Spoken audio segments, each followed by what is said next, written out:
world, I mean real sense. I mean in every day, it's such a gimme.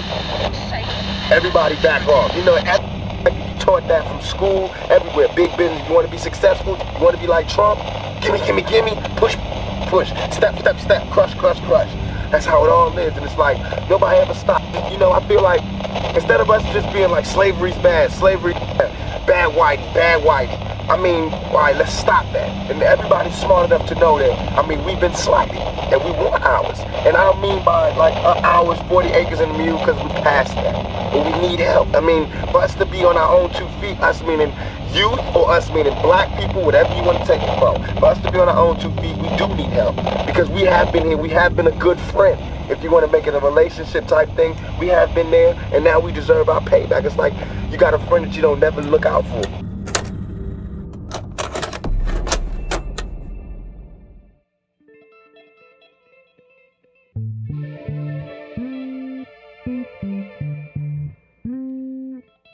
New York City's Manhattan is considered to be a metropolis constantly striving toward progressive endeavors of liberty, diversity, and inclusivity. It comes as a shock, then, that the same city would also be discovered in 1991 to house the largest African burial ground in the world, containing the remains of roughly 15,000 enslaved and freed African and African American bodies predating the United States founding in 1776. You may bury me in the bottom of Manhattan. I will rise. The people of the time, but I'm assuming that if they're enslaving people and they're thinking of them more as a commodity, that the idea of the black body was just seen as a commodity.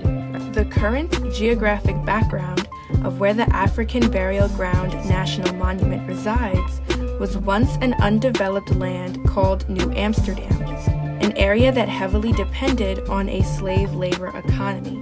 Slave labor continued as a significant element of the colony's public works project, as in the 16 to 1700s, upon Governor Stuyvesant's orders, he employed enslaved workers to build New Amsterdam's most famous fortification, the Wall, now considered Wall Street. It gives you a very good indication of how outside society they were thought of, right? That they couldn't even bury their loved ones within the city walls. As restricted from Christian churchyards within the city, Africans developed a burial ground consisting of small plots of land outside the city's northern barrier to bury families and communities, with the burial ground covering 5 to 6 acres of land as the enslaved population grew.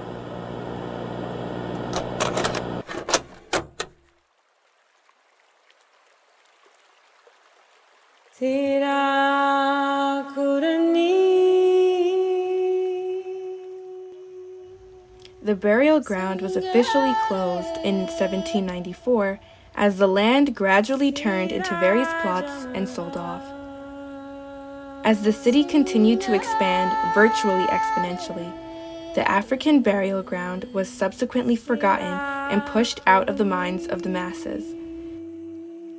In the 21st and 20th century, that people were thinking of these as we found them in the ground or refound them in the ground, thinking of them as objects and as data and as that's the way it started. You know, people didn't think of them as humans. And it's shown in the landscape. It's shown in the fact that they were not even after the cemetery stopped being used. Within a year, they started to build over it.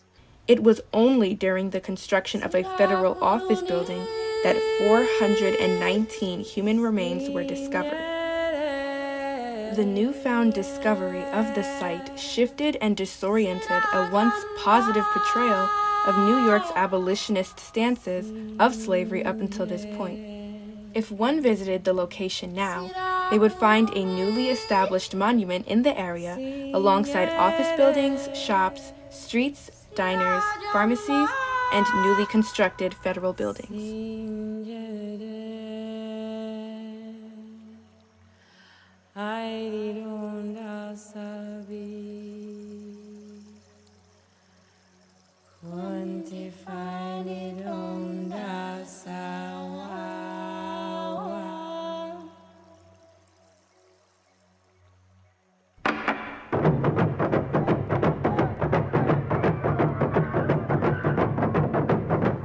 its historical pretexts, the location of the African American communities outside of the central hubs of cities, such as Manhattan, Brooklyn, and Queens, and instead residing in areas similar to Lower Manhattan, did not come as a surprise.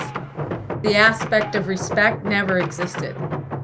And this is the case for, I would say, the majority of African American cemeteries, not just in the city, but across the nation.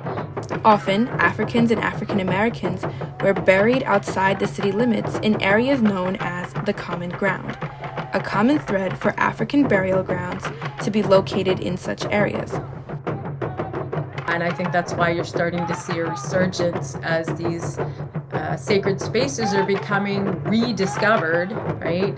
That they are they've been silenced, essentially.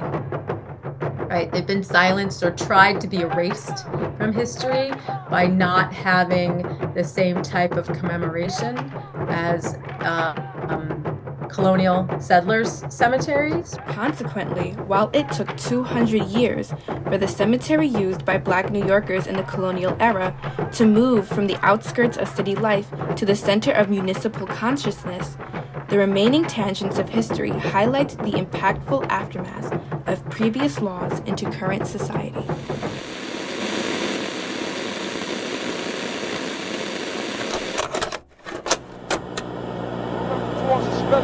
The last days, what the blood is we dealing with. The Johnny Blaze, grab your pistol. Teflon, mega bombs, and heat-seeking missile. Time to go to war, shit's official. The Mike Stalker, only if you can understand it. The Skywalker, that be leaping over planets. Pain, got that ghetto blood in my vein. Spread it through my kin, confess my sins and blame. Society for unawareness. Fuck the president, he don't represent the ghetto resident. Recognize, fool, within the black code as a Jew. The revolution been in effect. Pull up your shoes. Me and the dog, we die together. You know what I'm saying, man? You know why Martin Luther King stood for nonviolence. Now what's Martin Luther King? A street. And I don't give a fuck where you in America. If you're on Martin Luther King Boulevard, there's some violence going down. You ever see a black man walk? It's like rhythm and meter got up off the page and decided to move and glide with spirit. You ever see a black man walk in the room, Mars Cole style, like keep tab dancing? I'm here.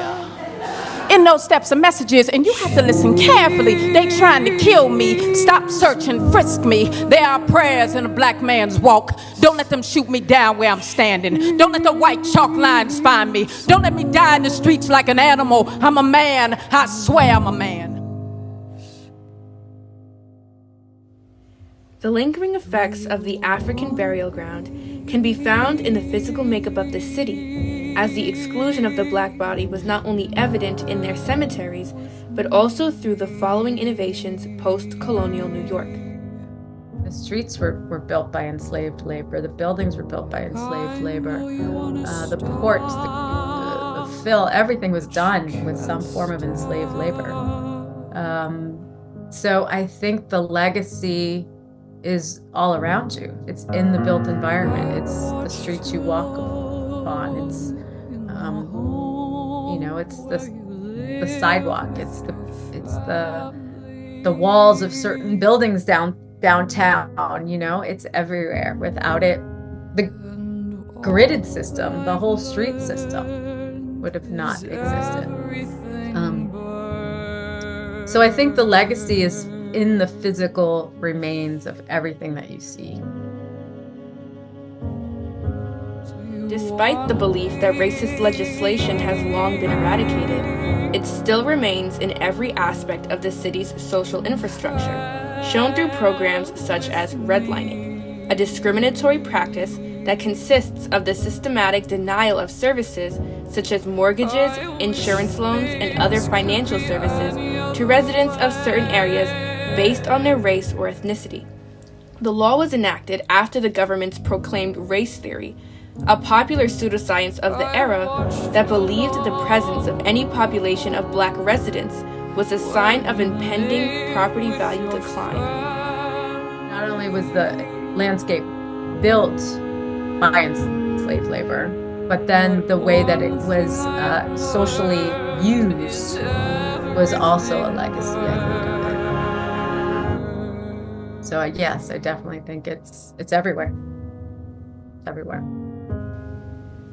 Though redlining was prohibited in the Fair Housing Act of 1968, its impact cannot be so easily remedied, as past actions of redlining, once intended to prevent economic recession throughout the city, ultimately led to the racial profiling and eventual systemic collapse of Black communities.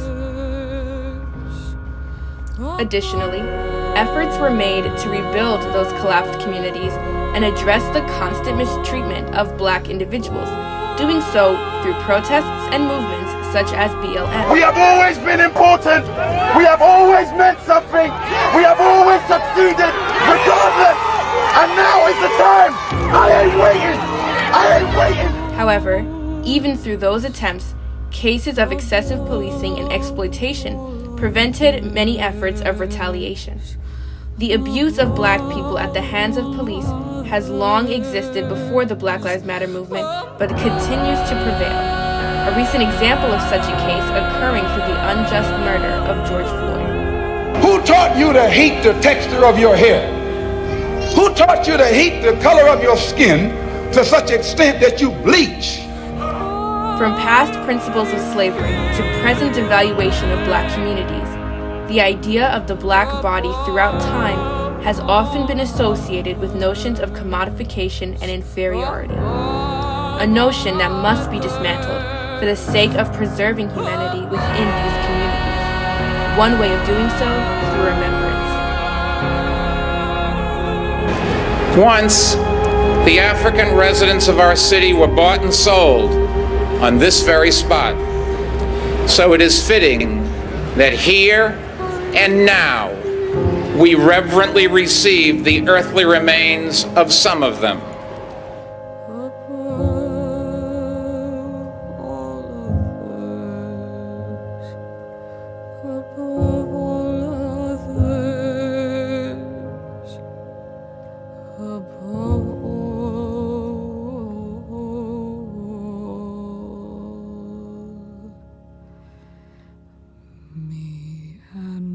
The dog, we died together.